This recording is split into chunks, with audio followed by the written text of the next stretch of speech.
seguimos con la segunda parte y recién vos, Simón, nos introducías esto de edad cronológica y edad de diferentes capas que tenemos, ¿no? O sea, de emocional y demás.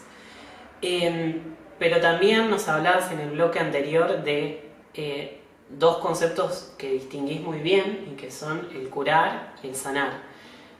Eso obviamente que, o sea, la pregunta que a mí me despierta es, cambia totalmente el concepto de enfermedad, lo trastoca, o sea, le da otra vuelta de tuerca que ya no es la cosmovisión o la conciencia que normalmente manejamos, esto de, estoy enfermo, es malo, ¿sí? O sea, la enfermedad como algo malo, algo peyorativo, negativo. Hasta en algunos conceptos casi un castigo. Claro. Entonces, primero tenemos que pensar que la enfermedad sí o sí tiene una causa. Bien. Es decir, que tiene una causa y que en realidad siempre nosotros tenemos que ver en esa causa. Así que no nos podemos eximir de responsabilidad, digamos. Claro, pero básicamente muchas veces estamos pensando que la enfermedad viene de afuera para adentro y no de adentro para afuera. Y ese concepto es básico.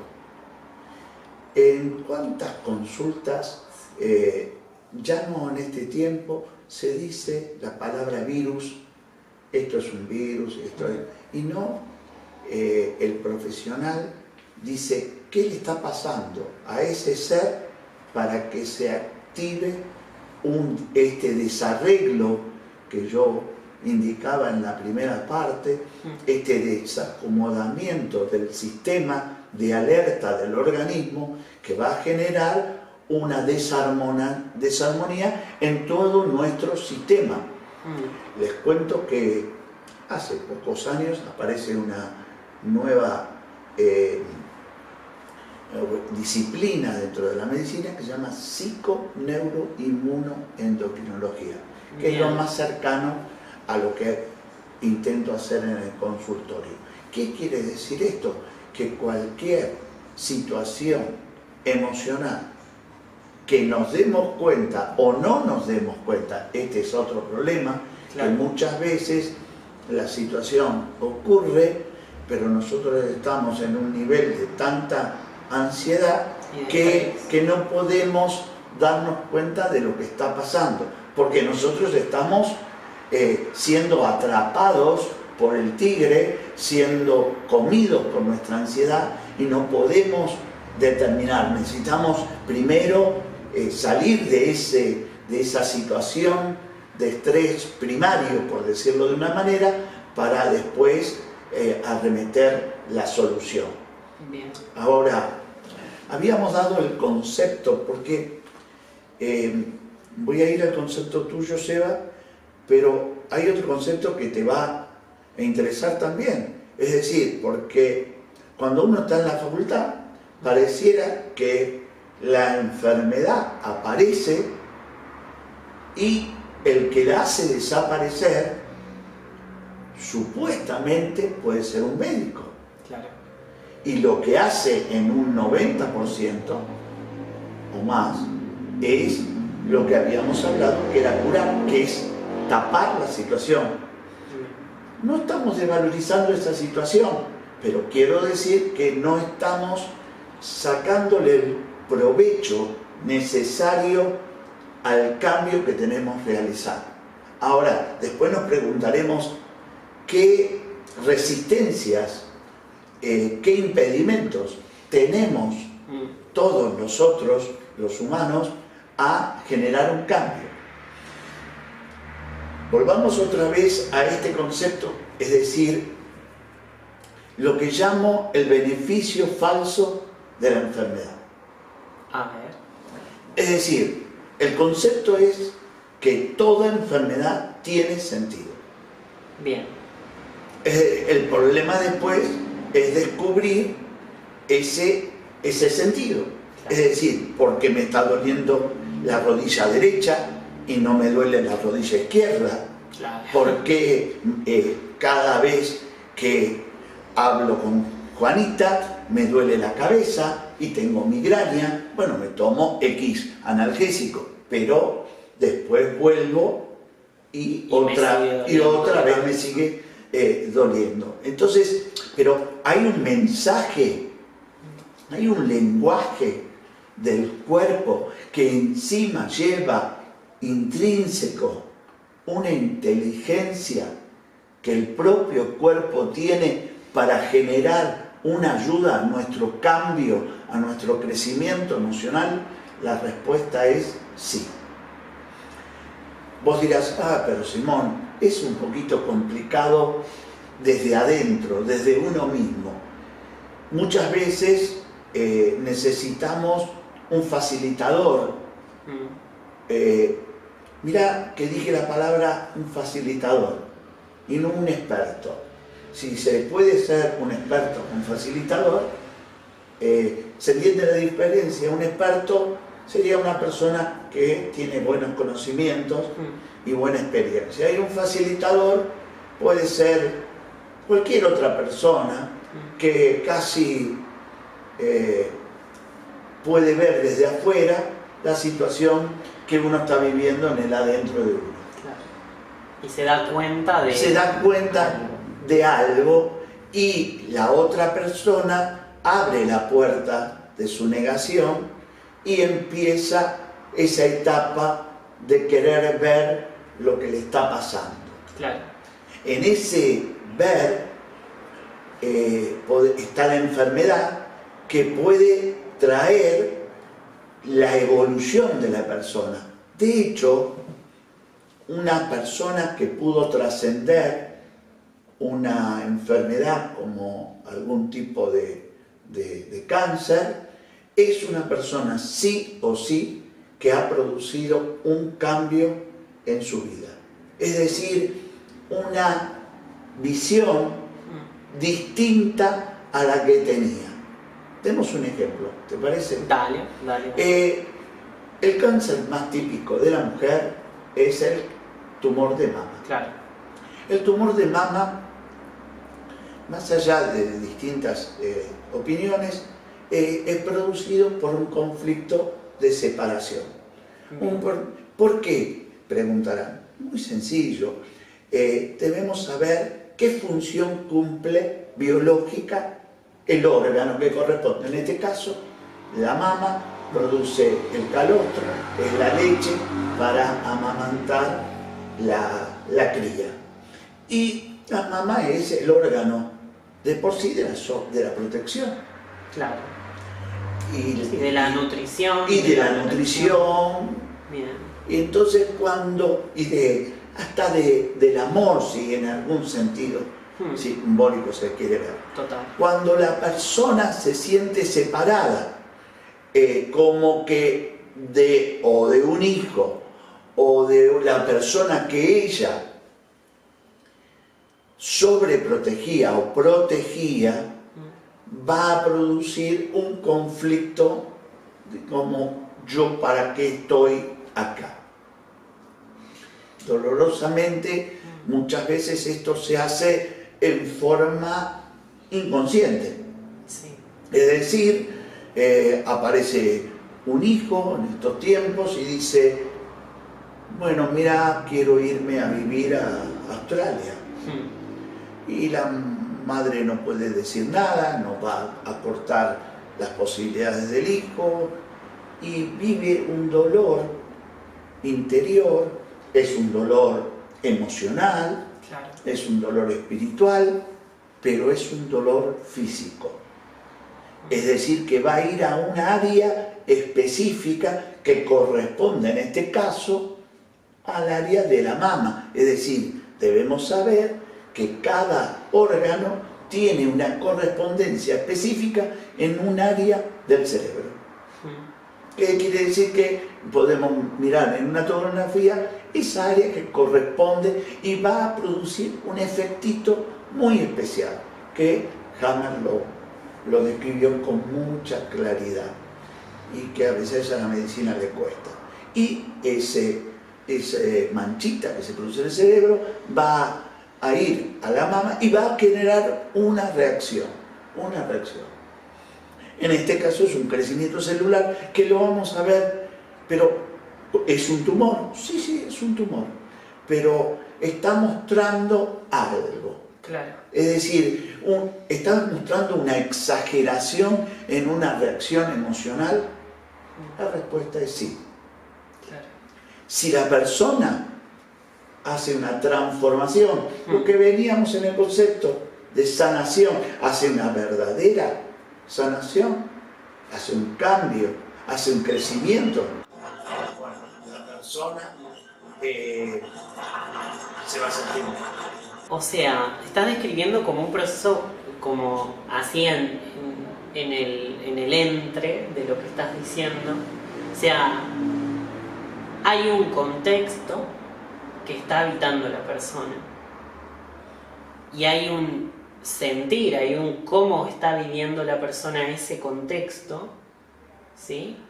¿Qué herramientas tiene, qué herramientas no tiene? Bueno, eso ya va en cada uno, ¿no? Para abordar ese contexto, pero hay un contexto, hay un vivir ese contexto y ese depende cómo vivimos nuestros contextos, está influyendo en nuestros procesos de salud, podemos decir. Sí. ¿No? Entonces es como, hay una correlación que marcas, porque marcas contexto, marcas el cómo lo vive la persona, marcas el cerebro, sí, y marcas una manifestación en un órgano, ¿sí? Como un recorrido, ¿no? Sí, es como que las personas tenemos que vivir determinadas situaciones en nuestra vida. Si alguien me preguntara, ¿es necesario en la vida de alguna manera desarrollar enfermedad? La respuesta sería no. ¿Y cómo sería la posibilidad esa? Bueno, la posibilidad, la voy a decir en una frase, es vivir en plenitud de amor con uno mismo y con el resto. Si uno vive en estado de plenitud amorosa, la expresión biológica es mínima. Bien. Esto no simboliza, no tiene nada que ver con el tema muerte, es otro tema. Estamos hablando la expresión de la llamada enfermedad. Es decir, si una persona puede no estar en estado de alerta, es decir, personas que han trabajado mucho este entrenamiento, que digo, mental, básicamente a través de la meditación, entonces, donde desarrolla que esa mente que necesita, le cuesta vivir en el aquí y ahora, vive en el pasado o vive en el futuro. El desarrollo de poder entrenar la mente para que su ruido disminuya. Aclaro que el ruido viene a ser el caudal de pensamientos, claro, que la persona tiene. Y obviamente está unido al tema que veníamos. En una situación conflictiva, el caudal de pensamientos se activa. Se cree actualmente, científicamente, que hay diariamente 60.000 pensamientos, de los cuales un porcentaje ínfimo tenemos conciencia. Claro. Lo demás pasa, va y va. Entonces, el poder entrenar nuestro cuerpo físicamente tiene valor totalmente. Se vio que ayuda mucho a nuestro estado emocional, pero entrenar nuestra mente, como lo han hecho en el Oriente muchísimas veces, y donde el occidente hoy pide cómo hacen para poder controlar una presión arterial sin tomar tanta medicación. Hoy en el occidente, si una presión no se controla, se toma otro medicamento y se toman 2, 3 medicamentos para poder controlarlo. Pero en la Universidad de Harvard hay grandes profesores que han podido viajar y ver los efectos terapéuticos de entrenar la mente en forma sencilla, voluntaria, obviamente voluntariosa. Es decir, que no hay ningún cambio, y volvemos a integrar nuestra charla, sin voluntad. Esto de el 5% de inteligencia y el 95% de transpirar la camiseta se da hasta en el proceso sanador. La mayoría de las personas vienen con una actitud tomada, tienen tomada la vida. Dicen, no, es imposible. La ansiedad, doctor, ¿qué le podemos dar a mi marido? La ansiedad que tiene. Entonces, cuando leemos la historia, esto es muy importante, ¿no? Saber, mire, ¿a qué hora se levanta? Claro. No, me levanto a las 6 de la mañana, ya voy a mi trabajo. ¿Usted desayuna? No puedo desayunar, ya voy corriendo. No hago nada, ya me voy al trabajo. ¿A qué hora termina? No, mire, más o menos 9 de la noche, y ceno, me voy a dormir. ¿Cuántas horas duerme? 4, 5 a veces. Eso tiene que ver con el Estado, obviamente.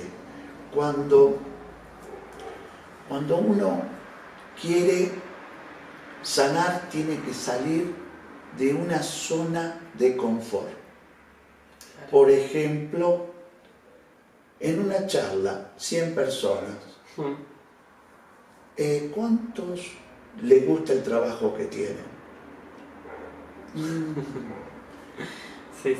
Hay un porcentaje enorme de que no. Sí.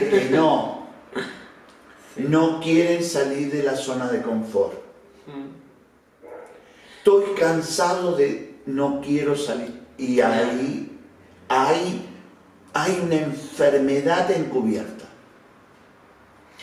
Yo ese punto lo llamo como la conciencia perezosa, o sea, como que nos quedamos donde estamos porque, bueno, es lo conocido, ¿no? Lo que hay. Pero, o sea, creo que también en el entre líneas vos estás trayendo otro, o sea, estás viendo desde otro lugar al paciente, lo voy a poner entre comillas, ¿sí? Sí. Porque estás poniendo en otro lugar al paciente. Porque, o sea, desde uno va al médico, desde que somos chicos, no nos llevan al médico, está claro. Pero es como para que el doctor me dé, ¿no? Esta idea de la curación, ¿no? Y yo espero, el paciente, el que espera, ¿no? Espera que otro le dé la respuesta, ¿no? Y acá estás hablando de una redefinición total del rol del médico y de una redefinición total del rol del paciente, que yo le diría más paciente constante. Paciente porque la paciencia que hay que tener en el proceso de acompañarse a uno mismo, y constante con esa voluntad de hacer alguna modificación, ¿no? Estás redefiniendo roles. Mira, Seba, en la primera consulta le digo al paciente, que de paso cuento que paciencia es la ciencia de la paz. Dividimos la palabra, ¿no? Entonces, porque en general al paciente después se vuelve impaciente. Impaciente porque lo hacen demorar 2 horas, es decir, ya es una incomodidad. ¿Qué quiero decir? Que para poder solucionar vamos a tener que ayudar a la paz, a la calma de la persona. Para que, ahora, esto que vos decías, en la primera consulta, y se lo repito en las otras, le digo, a ver, su médico es usted. No es que quiero sacar mi rol. No. No, quiero incorporarlo a él en el proceso sanador, donde yo soy un facilitador, como otro puede ser un facilitador mío, Claro. pero sin ese producto, ese ser humano que quiere esa transformación, no es posible la transformación.